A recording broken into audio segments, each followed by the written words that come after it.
Les crochets sont plutôt fastidieux à mettre en place. Il faut les ouvrir et les fermer différemment à l'aide d'une combinaison au clavier exploitant la touche Alt-GR. Pourtant, et même si leur utilisation n'est pas coutumière, ils offrent un intérêt certain. Ils permettent de souligner, entre guillemets, discrètement des informations complémentaires ou explicatives. En outre, ils peuvent agrémenter subtilement un document. L'enjeu ici est qu'un simple clic sur un bouton de macro encadre de crochet l'expression sélectionnée sur la présentation. Pour la démonstration de cette nouvelle astuce VBA Word, nous proposons de récupérer un document offrant quelques paragraphes de texte à manipuler. Et comme toujours, ce document est offert au téléchargement depuis le site bombache.fr.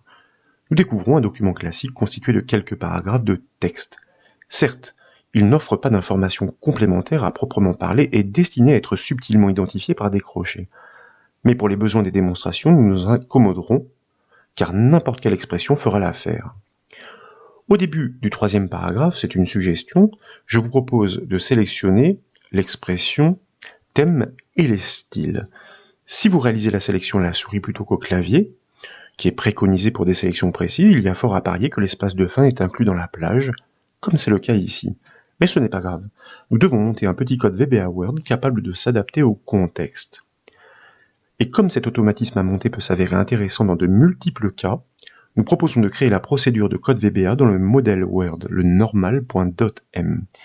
Donc, je vous propose de réaliser le raccourci clavier Alt F11, qui, comme vous le savez, permet de basculer dans l'éditeur VBA Word. Puis, dans l'explorateur de projet sur la gauche de l'écran, nous allons ensuite cliquer sur l'élément normal pour le sélectionner. C'est lui qui représente le modèle Word. Au cours des différentes astuces, nous avons développé un certain nombre de modules. Et pour accueillir cette nouvelle procédure, nous choisissons le module format sur lequel nous double-cliquons. Il permet d'influer sur l'apparence des textes sélectionnés. Si vous ne disposez d'aucun module, vous devez en créer un en cliquant sur le menu Insertion, puis en choisissant la commande Module. Dès lors, dans ce module, dans notre cas, ici, nous allons créer une nouvelle procédure grâce au mot-clé sub en dessous de la précédente, que je vous propose de nommer classiquement, mais explicitement encadré. Puis, dans les bornes de cette procédure, pour tout de suite entrer dans le vif du sujet, je vous propose d'exploiter un objet très riche que nous avons longuement explicité au cours des différentes astuces, l'objet Selection, qui désigne tout simplement la sélection en cours sur le document. Il propose de nombreuses propriétés et méthodes, comme par exemple la méthode InsertAfter, qui parle d'elle-même. Elle permet tout simplement d'insérer un texte après la sélection. Ce texte, quel est-il? Il s'agit en argument de le préciser. Dans notre cas très simple, un crochet, il s'agit d'un texte donc, je le répète, entre guillemets, et ensuite nous allons de nouveau exploiter notre objet Selection, mais avec cette fois la méthode InsertBefore pour insérer un crochet ouvrant et non plus un crochet fermant. Ensuite, et ce n'est pas tout à fait terminé, nous exploitons une dernière fois notre objet Selection avec une méthode que nous connaissons désormais, la méthode MoveRight, qui porte elle aussi bien son nom, qui permet de déplacer le point d'insertion vers la droite. Il peut s'agir d'un déplacement qui peut s'organiser de mot à mot, de ligne à ligne, de paragraphe à paragraphe, ou encore de caractère à caractère. Faut-il encore le préciser, ce que nous faisons en premier argument avec la valeur WD caractère, de combien de caractères? D'un seul, ma foi, nous le précisons en second paramètre. Pour constater les effets, ou plutôt les méfaits, nous allons le constater. Je vous propose tout d'abord d'enregistrer les modifications, d'exécuter le code en enfonçant la touche F5 du clavier et de basculer sur le document Word. Et comme vous pouvez le voir, le texte préalablement sélectionné est effectivement encadré de crochets. Mais dans le cas où la sélection n'est pas suffisamment précise, comme ici, incluant l'espace consécutif, celui-ci est considéré dans l'expression à encadrer. Donc, pour plus de sûreté et de souplesse, nous proposons de supprimer le potentiel espace situé à la fin de la sélection avant d'ajouter les crochets. Pour cela, il suffit de tester le dernier caractère grâce à la fonction VBA Write. S'il s'agit d'un espace, nous devons contracter la sélection d'une unité vers la gauche. Je vous propose, pour pouvoir faire ensuite les essais, tout d'abord de sélectionner, par exemple, l'expression aspect professionnel en tout début de deuxième paragraphe à la souris de manière à englober volontairement l'espace de fin. Puis, nous revenons dans notre éditeur VBA Word de manière à pouvoir poursuivre l'implémentation de notre procédure. Et naturellement, ce test doit être engagé avant les traitements, donc nous nous positionnons dans la partie supérieure de la procédure. Nous appelons donc notre instruction conditionnelle if. Il s'agit de vérifier un critère, nous l'avons dit, grâce à la fonction write qui permet de prélever un bout de chaîne par la droite. De quelle chaîne? Le texte de la sélection, objet selection, propriété texte, sur combien de caractères? Sur un seul caractère. L'objectif est de tester si le dernier caractère est un espace. Est-ce qu'il est égal à un espace entre guillemets? Il s'agit bien d'un texte. Nous fermons la parenthèse de notre zone de critères. Then, que devons-nous faire alors? Then, je m'empresse, n'oublions pas tout d'abord de bien borner notre instruction conditionnelle. Dans le cas effectivement où ce dernier caractère est un espace avéré, nous l'avons dit, nous devons contracter la sélection d'une unité vers la gauche pour l'exclure. C'est la raison pour laquelle nous exploitons de nouveau notre objet selection, cette fois non plus avec sa méthode moveRight, mais moveLeft. Nous souhaitons nous déplacer, pas tout à fait, mais c'est dans l'idée, dans le principe de caractère en caractère, donc nous exploitons de nouveau notre valeur W des caractères d'une unité, sauf que cette fois, nous allons préciser le troisième paramètre, ce que nous n'avions pas fait à l'occasion de l'exploitation de la méthode moveRight. Pourquoi? Sans le préciser, nous déplaçons simplement le point d'insertion, mais en le précisant avec la valeur WD extend, nous n'allons pas nous contenter de nous déplacer, nous allons nous contenter d'étendre la sélection vers la droite, ou plutôt de la contracter vers la gauche d'une unité. En d'autres termes, nous allons exclure l'espace s'il existe. Pour le constater, je vous propose de nouveau d'enregistrer les modifications, d'exécuter le code avec la touche F5 du clavier, naturellement, de basculer sur le document Word. Et comme vous pouvez l'apprécier, les crochets encadrent seulement l'expression. Grâce au code VBA, l'espace résiduel a automatiquement été exclu. C'est tout l'intérêt de la programmation. L'utilisateur peut s'autoriser quelques approximations pour une exploitation plus souple de la solution. Nous proposons maintenant de gérer un autre cas spécifique. Il intervient lorsque l'utilisateur n'émet aucune sélection mais déclenche tout de même l'exécution de la macro. Nous pourrions nous contenter d'intercepter cette exception et d'ordonner l'arrêt du traitement. Mais comme le point d'insertion est vraisemblablement placé au beau milieu d'un mot, nous souhaitons étendre la sélection de manière à l'englober intégralement. De cette manière, il sera naturellement encadré de crochets malgré l'absence de consignes précises. Tout d'abord, sur la troisième ligne, par exemple, du deuxième paragraphe, alors je suis en train de le chercher. Alors, c'est plutôt la deuxième ligne du troisième paragraphe. Je vous invite à cliquer dans le mot Smart Art. C'est une suggestion parce que c'est un mot assez particulier qui désigne une librairie, comme vous le savez, d'icônes, de graphiques, de ressources que nous pouvons insérer directement dans le document. Donc il paraît assez judicieux de, pourquoi pas, l'encadrer de crochets. Ensuite, nous allons revenir dans notre éditeur VBA Word. En attendant, nous avons bien passé de façon aléatoire et sans sélection précise notre point d'insertion dans un mot.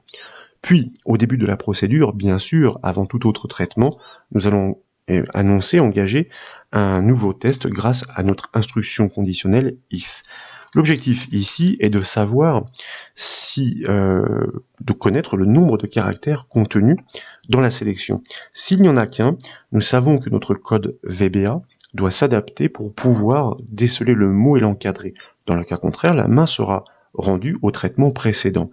Pour cela, donc, avec notre objet selection, nous allons atteindre sa collection caractères qui renvoie un tableau de tous les caractères contenus dans la sélection. Dès lors, nous pouvons de façon dérivée descendre jusqu'à sa propriété count qui retourne, comme son nom l'indique, le nombre de caractères contenus dans la sélection. Est-ce que ce nombre vaut 1? Si oui, then. Et tout de suite, nous n'oublions pas de borner notre instruction conditionnelle.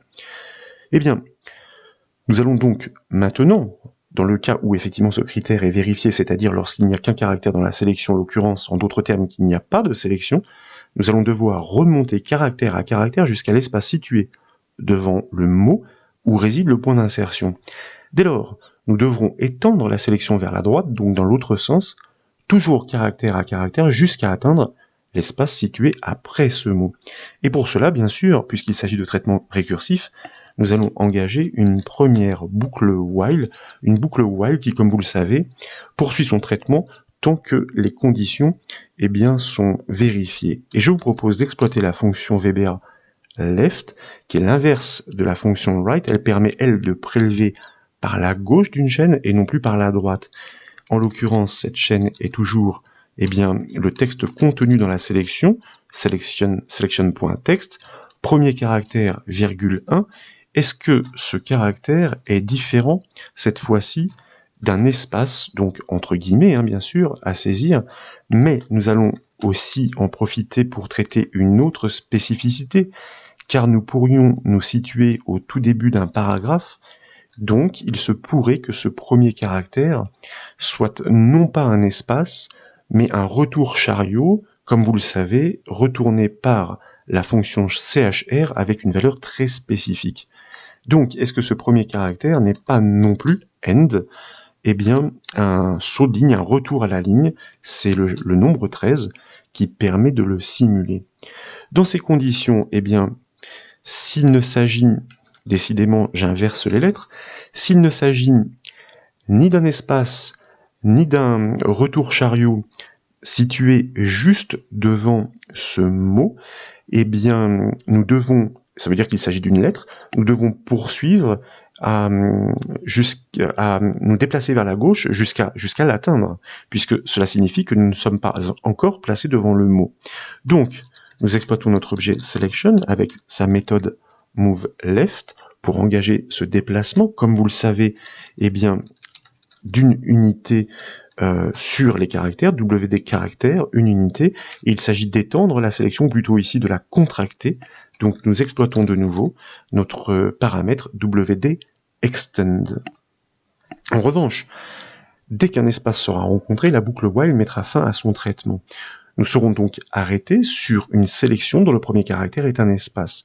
Et pour sélectionner intégralement le mot à encadrer, nous devons maintenant replacer le point d'insertion juste devant le mot, puis étendre la sélection vers la droite jusqu'à rencontrer l'espace de fin, ce que je vous propose de faire. Donc tout d'abord, après cette boucle, bien entendu, toujours dans les bornes de l'instruction conditionnelle, nous exploitons notre incontournable objet selection. Nous allons nous déplacer tout d'abord vers la gauche de manière à nous placer juste avant l'espace, car je vous rappelle que nous sommes dans une sélection en cours, nous l'avons étendue, toujours notre paramètre WD caractère d'une unité, et dans l'enchaînement, nous allons nous déplacer cette fois-ci vers la droite, c'est-à-dire pour nous positionner juste après cet espace, en d'autres termes, juste avant le mot. Maintenant que cela est fait, nous devons étendre la sélection jusqu'à la fin du mot, c'est-à-dire jusqu'à ce que nous ayons rencontré l'espace qui est placé, qui est situé après. Et tant qu'à faire, puisque une boucle a déjà été construite et que certaines adaptations sont à envisager, mais que la construction globalement est la même, dans l'enchaînement, nous sommes donc devant le mot. Nous allons exploiter cette fois-ci notre fonction VBA right sur la sélection et sur le dernier caractère pour savoir s'il ne s'agit pas d'un espace et que dans le même temps qu'il ne s'agisse pas d'un retour à la ligne. Je n'oublie pas de remplacer ici ma fonction left par ma fonction right. Tant que nous ne sommes pas tombés ni sur un espace ni sur un retour à la ligne, il s'agit, puisqu'il s'agit d'une lettre classique, d'étendre la sélection vers la droite pour pouvoir englober à l'issue le mot complet. C'est la raison pour laquelle ici nous remplaçons notre méthode moveLeft par la méthode moveRight d'une unité sur les caractères avec la valeur WD extend naturellement puisque nous souhaitons sélectionner le mot complet. Suite à quoi, je vous propose de réaliser un dernier petit correctif qui est tout à fait naturel. Nous allons, alors tant qu'à faire ici, voyez-vous, je vais me permettre de prélever une instruction qui existe déjà. J'éviterai ainsi de faire des fautes de frappe si d'aventure elle devait intervenir.